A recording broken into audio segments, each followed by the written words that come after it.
고린도전서 4장 14절에서 16절 우리 한 목소리로 함께 읽겠습니다.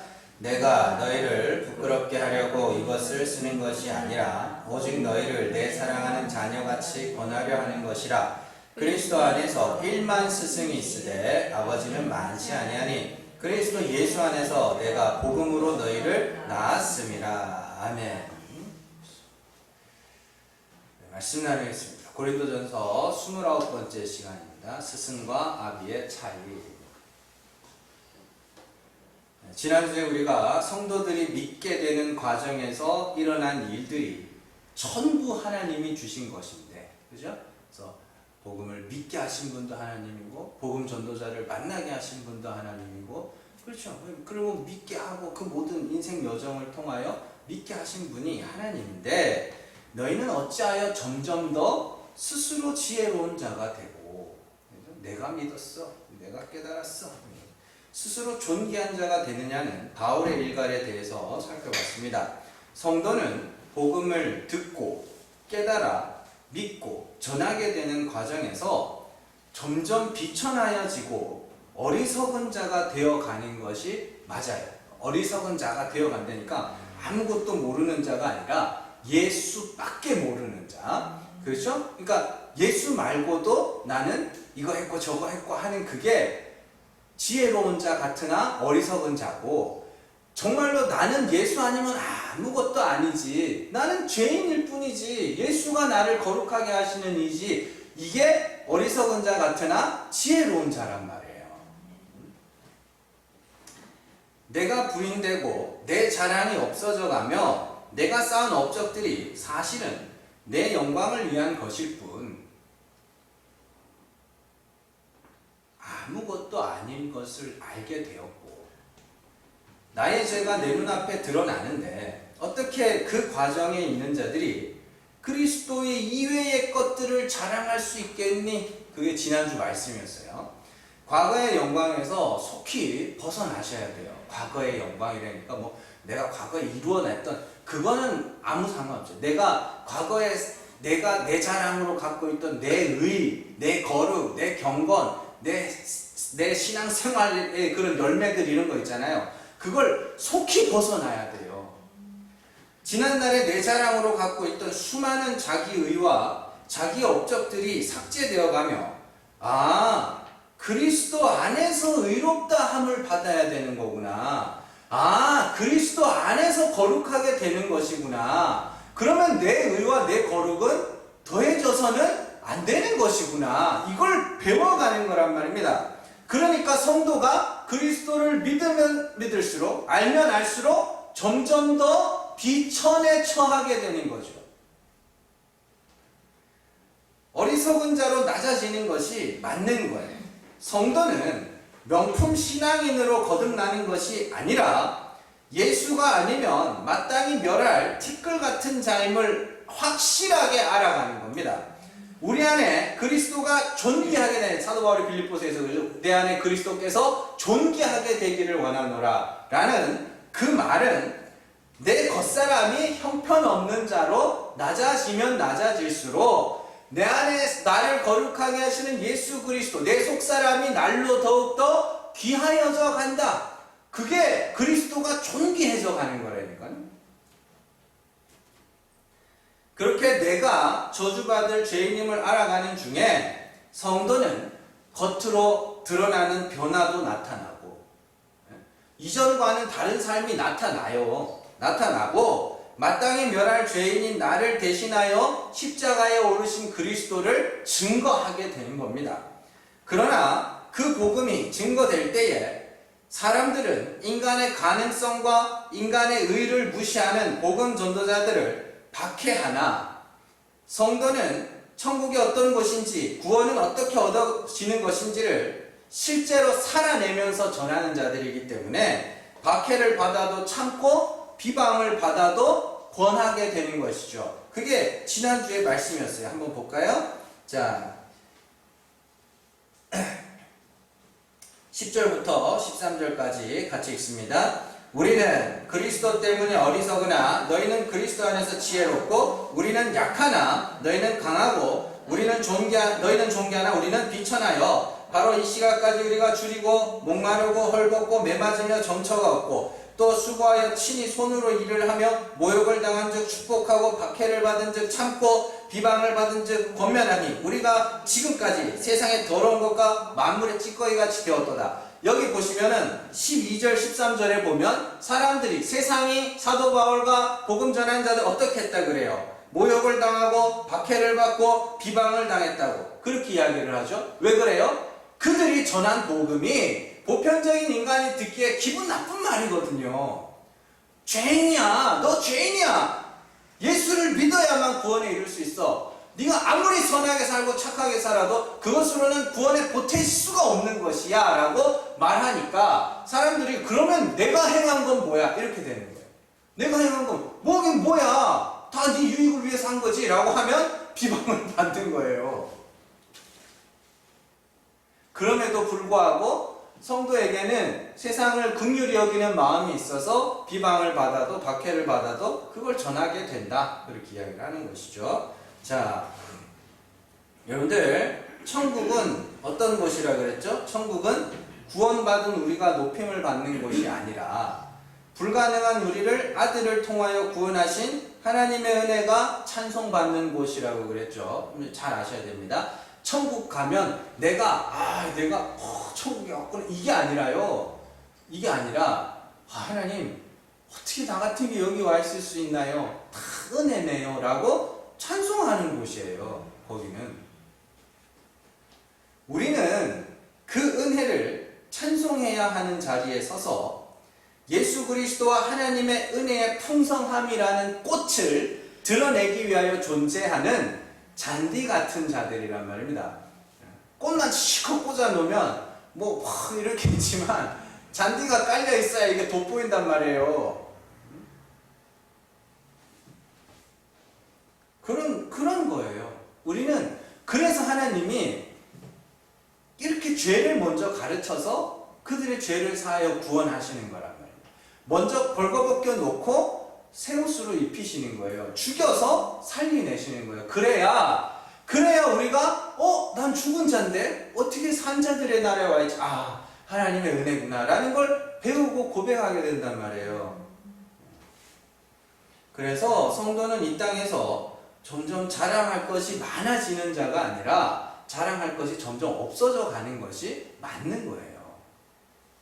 시내산 언약하에 있는 자들과 새 언약하에 있는 성도들을 잘 비교한 것이 갈라디아서 4장에 나와요. 4장 23절을 한번 가보세요. 갈라디아서 4장 23절에서 28절 말씀입니다.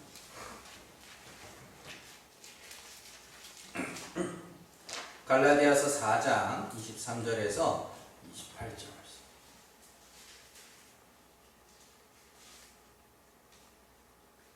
같이 23절에서 28절 같이 읽습니다. 여종에게서는 육체를 따라 낳고 자유 있는 여자에게서는 약속으로 말미암았느니라. 이것은 비유니 이 여자들은 두 언약이라. 하나는 신의 산으로부터 종을 낳은 자니 곧 하갈이라. 이 하갈은 아라비아에 있는 신의 산으로서 지금 있는 예루살렘과 같은 곳이니 그가 그 자녀들과 더불어 종노릇하고 오직 위에 있는 예루살렘은 자유자니 곧 우리 어머니라. 기록된 바 잉태하지 못한 자여 즐거워하라. 상고를 모르는 자여 소리질러 외치라. 이는 홀로 사는 자의 자녀가 남편 있는 자의 자녀보다 많음이라 하였으니 형제들아 너희는 이삭과 같이 약속의 자녀라. 아멘.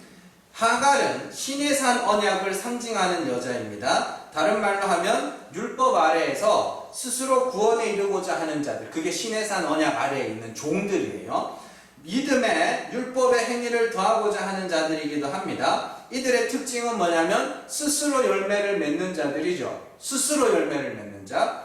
자, 반면 사라는 새 언약을 상징하는 여자입니다. 그런데 신의 산 언약을 상징하는 하갈은 스스로 열매를 맺어 이스마엘을 출산하게 되죠. 그런데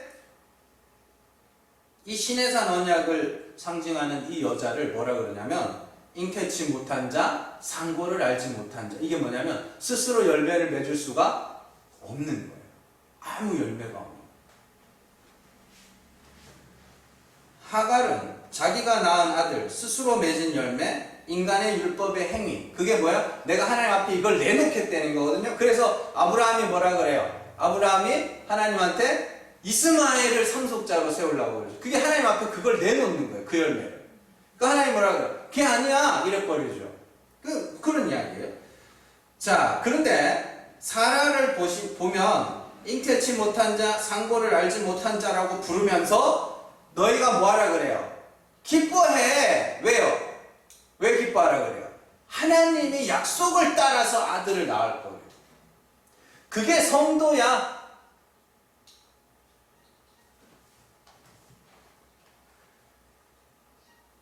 열매 없는 어떤 이들에게 하나님이 직접 아들을 주심으로 하나님의 은혜를 나타내시는 거죠.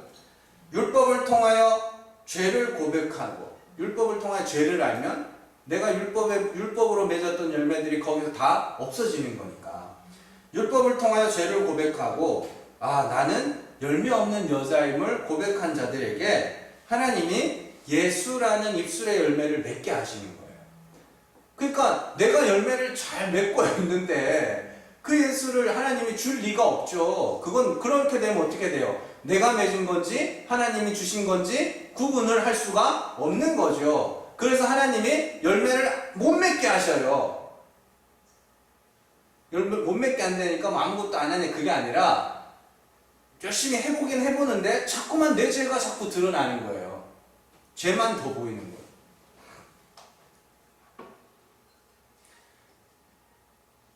그러면 창세전에 택하신 성도들, 하나님의 부르심을 입은 자들은 이 땅에서 반드시 자신이 하나님께 내놓을 어떤 열매도 맺지 못하는 자임을 고발당해야 돼요. 나는 하나님 앞에 내놓을 열매가 없구나. 아이고야, 없네. 하나도 없네. 다른 말로 율법으로 말미암아 자신이 죄인이라는 자인식을 갖게 돼요. 뭘 열심히 해보긴 해보는데 또 죄 짓네, 또 죄네, 또 죄 지었네. 이렇게요. 그게 열매가 없어지는 거거든요. 거기서 예수 그리스도를 믿게 되면 상고를 알지 못하는 자들이 하나님이 맺으시는 열매로 말미암아 기뻐하게 되는 것이죠.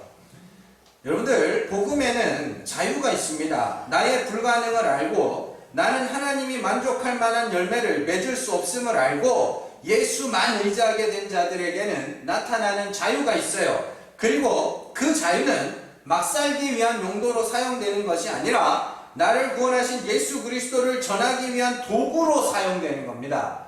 그 행위, 어떤 행위 자체가 의롭고 혹은 불의하고 이게 아니라 그것이 그리스도의 복음을 전하는 도구가 되느냐 아니면 내 의를 드러내기 위한 도구가 되느냐에 따라서 그것이 우리를 죽이는 것이 될 수도 있고 다른 이들을 살리는 것이 되기도 한단 말입니다. 그런데 문제는 이 자유가 평생을 종으로 살던 이들에게는 너무 낯선 거예요. 안식일에는 일을 하면 안 된다라는 그 율법의 계명을 확대 재생산하여서 교회에서 요즘에도 주일날 돈 쓰면 안 된다, 놀러 가면 안 된다라고 가르쳐요. 그러면 하나님이 벌 주신다, 혹은 혼난다, 하나님한테 혼난다. 예배 시간에 장난꾸러기 예수님이 아시면 뭐라 하실까? 뭐라 그래요? 아니 안 돼요. 예수님이 화내실 거야. 이렇게 이야기를 하는데 누가 화나는 거예요, 사실은? 목사가 화내는 거예요. 예배 시간에 조그만 애가 장난치면 앞에 있는 목사나 전도사님이 화가 나는 거예요. 그렇잖아요. 그러면은 이제 알겠네. 목사님이 화가 나는구나. 말씀을 전해야 되는데 우리는 또 그 말씀을 들어야 되는데 내가 장난치면은 나도 못 듣고 다른 이들도 못 들을 수 있으니까 예배 시간에 장난치지 말아야지. 그거는 결국에 뭐야? 그냥 필요에 따라서 그렇게 하는 거지. 그것이 무슨 하나님이 화내실 거야, 예수님이 화내실 거야, 아니에요, 여러분들. 그건 미신이에요.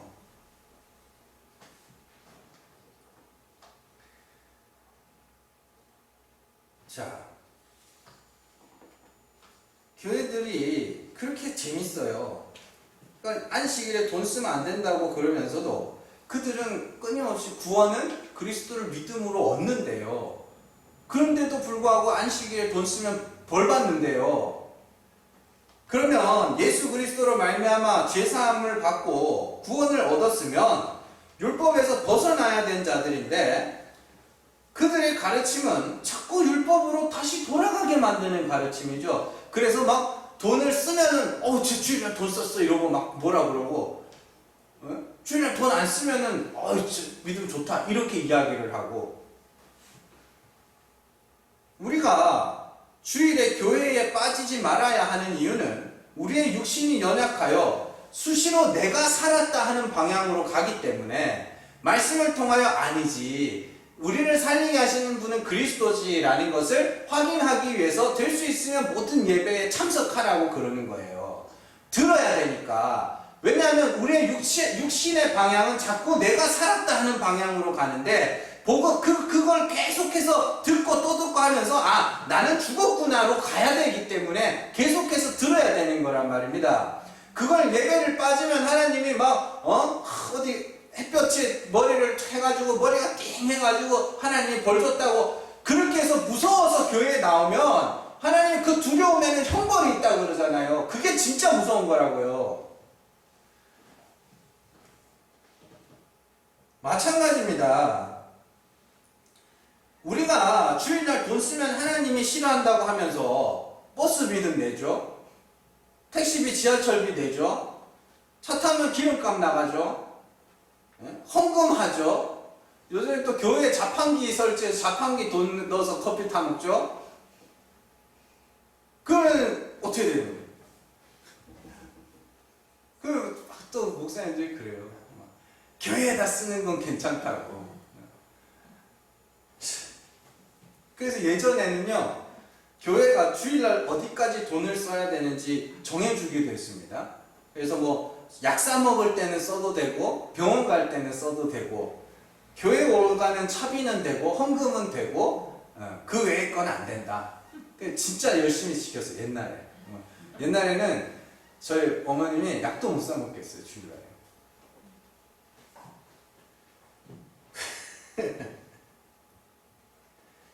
이 외에도 이런 가르침은 우리 중에 은연중에 굉장히 많아요.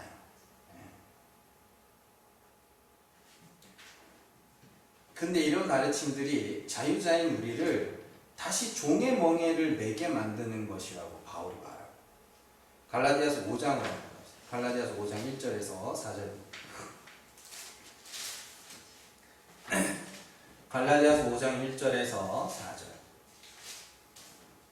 같이 읽습니다. 그리스도께서 우리를 자유롭게 하려고 자유를 주셨으니 그러므로 굳건하게 서서 다시는 종의 멍에를 매지 말라. 보라, 나 바울은 너희에게 말하노니 너희가 만일 할례를 받으면 그리스도께서 너희에게 아무 유익이 없으리라. 내가 할례를 받는 각 사람에게 다시 증언하노니 그는 율법 전체를 행할 의무를 가진 자라. 율법 안에서 의롭다함을 얻으려 하는 너희는 그리스도에게서 끊어지고 은혜에서 떨어진 자로다. 이러면 어떻게 돼요? 멸망이에요. 심판이라고요. 다시 종의 멍에를 매는 거는.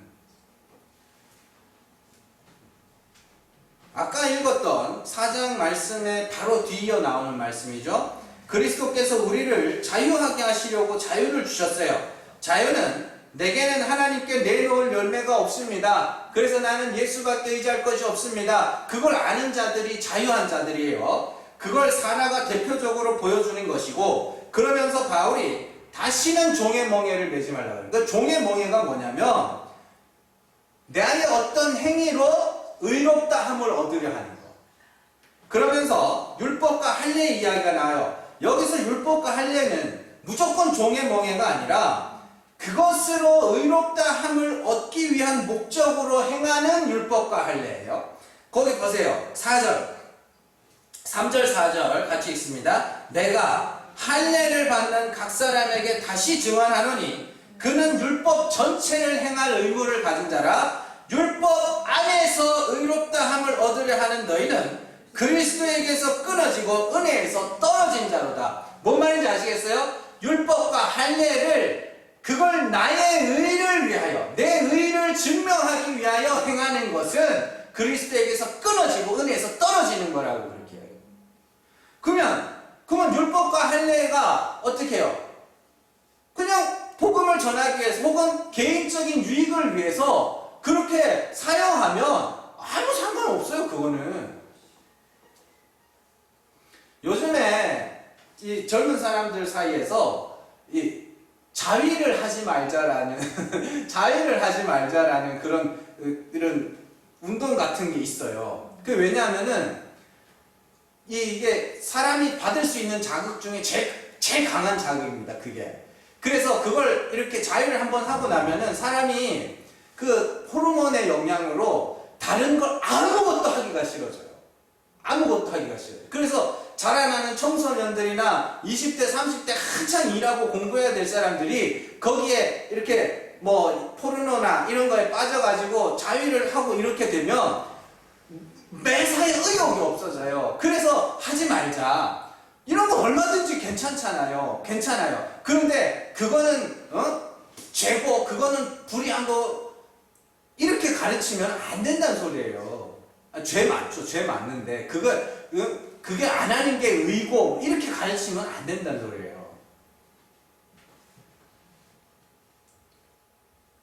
디모데도 마찬가지죠. 디모데도 이방인인데도 할례를 행해요. 왜요? 유대인에게 복음을 전해야 되기 때문에 할례를 받는다니까요. 그런 용도로 하는 거면 얼마든지 오케이. 그것이 우리의 의와 불의를 결정짓지 못한다는 소리예요. 우리를 의롭게 하는 건 오직 그리스도를 믿는 믿음밖에 없다는 소리예요. 그러면 다른 것들은 다 뭐예요? 그냥 각자의 유익을 따라서 필요에 의하여 사용하면 되는 겁니다.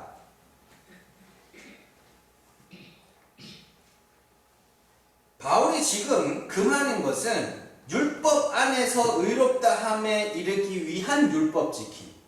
이렇게 사는 게 의지. 저렇게 하는 게 의지. 이런 거요. 그런 의미에서 율법 지킴은 다시 종의 멍에를 매는 것 정도가 아니라 그건 그리스도에게서 떨어지는 거야. 네 행위로 의롭다 함에 이르려 하는 것은 그리스도에게서 떨어지는 거야. 그래서 필요로 이렇게 하는 게 좋아. 이렇게 하는 게 더 좋아라고 가르쳐 줄 수는 있어요. 그러나 이게 의고 저게 의고 그건 아니라는 거예요.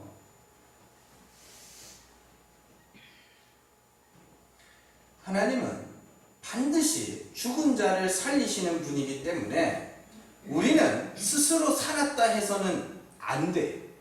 완전히 반대로 나는 마땅히 죽을 죄인임을 고백할 수 있어야 된다는 소리입니다.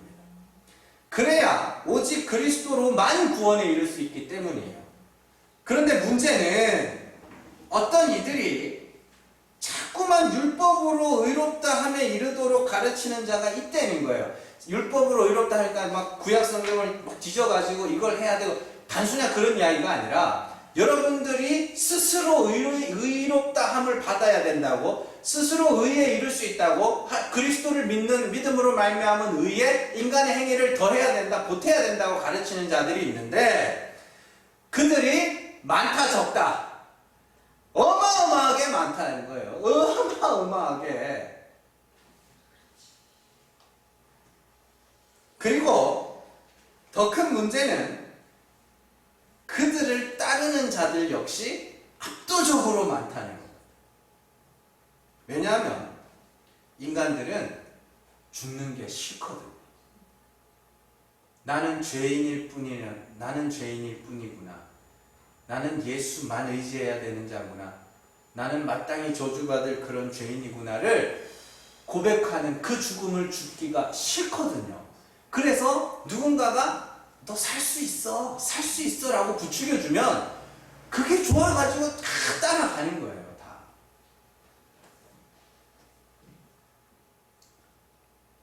나는 얼마든지 선하게, 착하게, 의롭게 살 수 있는데 인간이 맺는 열매가 얼마나 가치 있고 얼마나 훌륭한데 왜 내가 죄인이며 불가능한 자라고 하는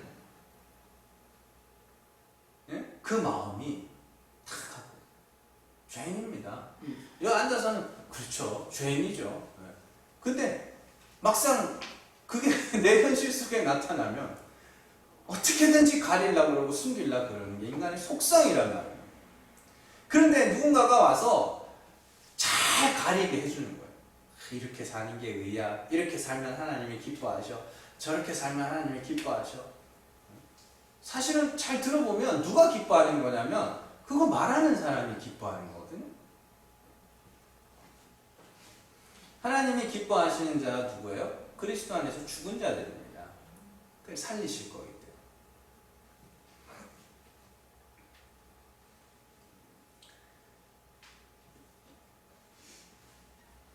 말을 절제하는 것이 하나님이 기뻐하시는 것이고, 베풀며 사는 것이 하나님이 기뻐하시는 것이며, 하나님은 우리가 세상에서 칭찬받기를 원하시는 분이니 세상에서 똑바로 쌓고 고지 꼭대기에 올라가서 칭찬을 받자.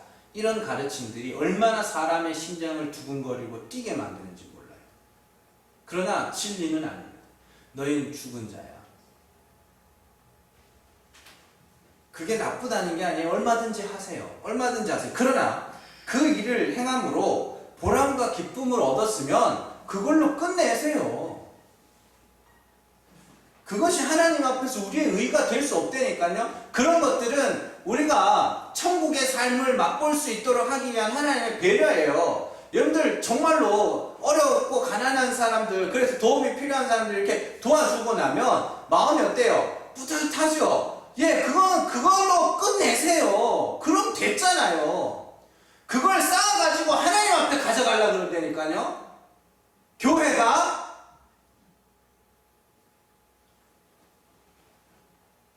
하나님은 그런 것들을 차곡차곡 쌓아서 가져오라고 요구하시지 않아요. 제가 말씀드리잖아요. 하나님은 어떤 분이에요? 우리의 보물을 다 썩히시는 분이죠.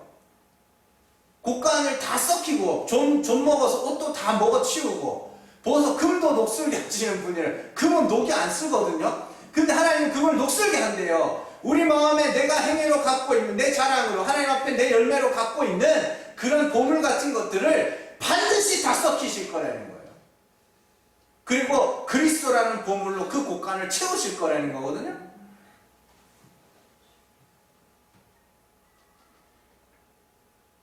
그래서 우리가 진리를 알아야 돼요. 그래서 다른 사람들한테 이렇게 베풀고 섬겨주고 이렇게 하면 그냥 그 자리에서 그냥 그 기쁨으로 끝내면 돼요. 아, 이게 베푸는 거구나. 아, 이런 걸 은혜라 그러는구나. 도와주면서 배우고 또 받으면서 또 배우고 하는 거죠.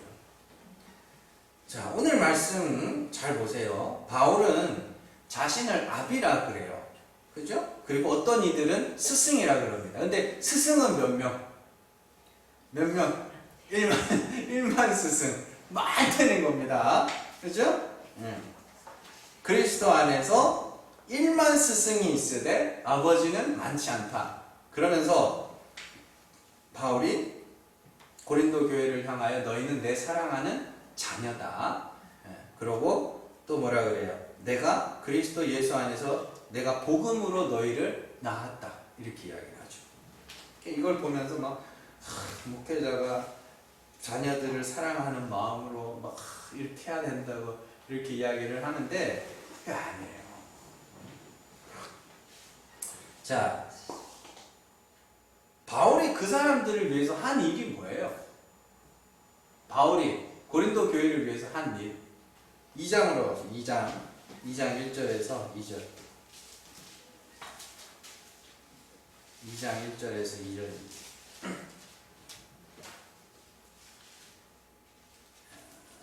2장 1절에서 같이 읽습니다. 형제들아, 내가 너희에게 나아가 하나님의 증거를 전할 때에 말과 지혜의 아름다운 것으로 아니하였나니 내가 너희 중에서 예수 그리스도와 그가 십자가에 못 박힌 것 외에는 아무것도 알지 아니하기로 작정하였습니다. 바울이 뭐 했어요? 복음 전했죠. 예수만 전했죠. 뭘 안 했어요? 말과 지혜의 아름다운 것으로 사람을 설득하려 들지 않고 열심히 예수와 십자가를 전했죠. 그랬더니 하나님이 역사하셔서 그들이 믿게 됐죠. 그걸 복음으로 너희를 낳았다라고 이야기하는 거예요. 뭐 대단한 거 생각하지 마세요. 그들에게 오직 예수 그리스도와 그가 십자가에 못 박히신 것을 전하여 하나님의 능력이 그들에게 임하여 그들이 죄를 자백하며 예수 그리스도의 십자가를 믿게 된 것을 복음으로 너희를 낳았다라고 이야기를 하는 거예요. 그에 반하는 아비에 반하는 스승이 있죠. 일만 스승. 이 스승이라는 단어가 뭐냐면 파이다고고스라는 단어인데 이 단어가 성경에 딱 3번 사용됩니다. 딱 3번. 여기 한번 사용되고 어디에 사용되는지 한번 가보세요. 갈라디아서 3장입니다. 이것 때문에 갈라디아서 그렇게 읽은 거거든요. 갈라디아서 3장 24절에 갈라디아서 3장 24에서 25절.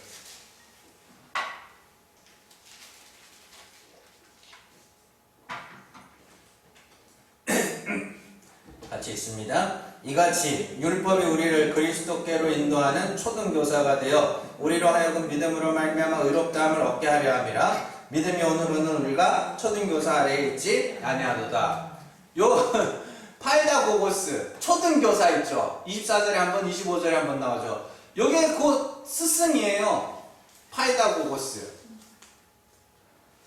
그러면 사도 바울이 뭔 얘기하냐면 그리스도 예수 안에서 일만 스승이 있다는 거는 예수를 가르치긴 가르치는데 자꾸만 율법이랑 섞어 가르치는 자들이 있다는 거예요. 그게 몇 명? 1만 명. 그 진짜 만 명이 아니고 대부분 그렇게 가르친다는 소리예요. 대부분 율법을 섞어서 가르치는데 그 초등교사들인데 전부 다. 근데 나는 복음으로 너희를 낳았어. 구약이에요. 다 섞어서 가르쳐요. 다 섞어서 가르쳐서 사람들이 점점 믿음 생활하면 할수록 자신을 뭐예요? 존귀하게, 지혜롭게 생각하게 만드는 거예요. 그게 일만 스승이 하는 일들입니다. 어떻게 해요? 우리가 예수 믿는 사람들이 이렇게 살아야 됩니다. 저렇게 살아야 됩니다. 그걸 갖고 하나님이 그걸 보시면 기뻐하시고 이렇게 가르쳐버리면 그들이 어떻게 되는 거예요? 그걸 행한 자기 자신을 점점 존귀하게 여겨갈 거 아닙니까? 그걸 일만 스승이라 그래요. 그런데 아비는 뭐예요? 예수 아니면 죽을 자야. 예수 아니면 죽을 자야. 얘 죄인들아 예수 아니면 너희 다 죽을 자야. 이게 아비예요. 그게 뭐 하는 거예요? 말씀으로 징계하는 거 아닙니까? 그래서 징계가 없으면 사생자라 그러죠. 아비가 채찍을 아끼면 자녀를 미워하는 거라 그러죠. 그러면 아비된 자는, 말씀을 가르치는 그 아비된 자는 뭐 해야 되는 거예요? 징계해야 되죠. 징계하고 그 다음 뭐예요? 위로하는 거예요. 죄를 말하고 인간의 불가능함을 말하고 그리고 나서 그리스도로 위로하는 거. 그게 아비가 하는 일이에요. 그러면 스승은, 일만 스승은 자꾸 율법을 섞어서 가르쳐 인간의 행위를 가르치고 그래서 그것으로 말미암아 사람들로 하여금 스스로 존귀하게 스스로 살았다 여기게 만들게 하는 거. 그게 일만 스승이 하는 일이란 말이에요. 그래서 바울이 갈라디아서 4장에서 뭐라 그러나 한번 봐보세요. 갈라디아서 4장 19절. 갈라디아서 4장 19절 한번 보시죠.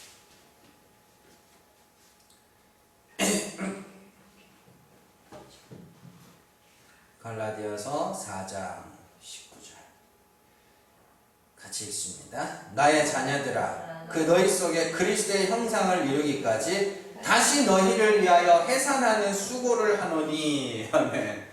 보세요. 이 말씀이 중요한 단어가 뭐냐면 다시. 처음 복음을 전할 때 해산의 고통을 겪는 거예요. 해산의 고통을 겪는다니까 막 사람들 쫓아다니면서 뒤에 교회 나와야 된다. 뭐 술 끊어야 된다. 담배 끊어야 된다. 노름 끊어야 된다. 뭐 이렇게 해야 된다. 그러면서 막 교회 빠질까봐 막 노심초사하면서 신방 가고 전화하고 문자 보내. 이런 해산의 고통이 아니고요. 예수만 전하는 거예요. 예수만 전하는 거. 왜 해산의 고통이겠어요? 하나님이 역사해주지 않으면 그건 들을 자가 없거든요.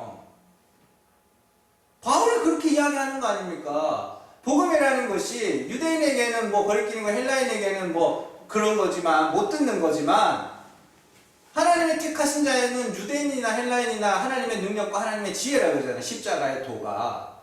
그러니까 뭐 하는 거예요? 내가 설득을 안 하는 거예요. 못 하는 거예요. 예수와 십자가만 전하는 거예요. 그리고는 하나님의 역사해 줄 때까지 뭐 하는 거예요? 기다리는 거예요. 미치는 거지 그냥. 그래서 겨우겨우 복음으로 성도를 자녀들 낳듯이 낳아놨는데 이것들이 또 종의 멍에를 내러 가는 거네. 갈라디아 교회가 그거 아닙니까? 지금 율법으로 의롭다함을 받기 위해서 속히 떠났더라. 다시 그리로 가니까 야, 나 또 해야 돼? 또 해야 돼? 잘 들어. 우리는 그리스도를 믿음으로만 의에 이를 수 있어. 그 하나님 앞에 기도하는 하나님, 제가 또 저리 종의 멍에를 내러 또 저리 가고 있다고.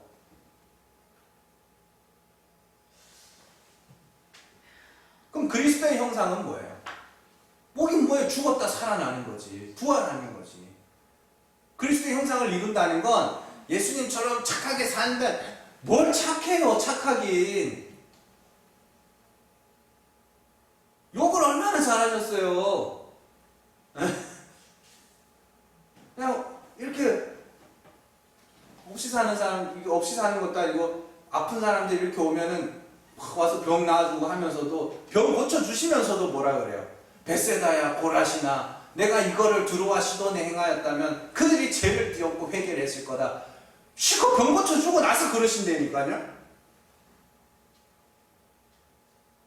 그리스도의 형상을 이룬다는 건 그리스도께서 죽은 자 가운데서 살아나셨잖아요. 그게 우리도 그렇게 되는 거. 날마다 죽고 날마다 하나님의 은혜를 기억하여 약속에 살아나는 거. 그리스도의 형상을 이루기까지 내가 다시 해산하는 고통을 겪겠다. 내가 다시 복음을 너희에게 설명해 줄게. 너희는 죄인이고 그리스도께서 너희를 대신하여 십자가에 못 박혀 죽으셨고 그 그리스도는 하나님께서 보내신 하나님의 아들이다. 그러니 너희가 그리스도를 믿고 구원에 이르러야지. 믿음으로만 의에 이를 수 있는 거지. 너희 어떤 행위로도 그 죄를 막을 수도 가릴 수도 씻을 수도 없는 것이고 오직 그리스도만 믿어야 돼. 그게 다시 해산하는 고통이에요.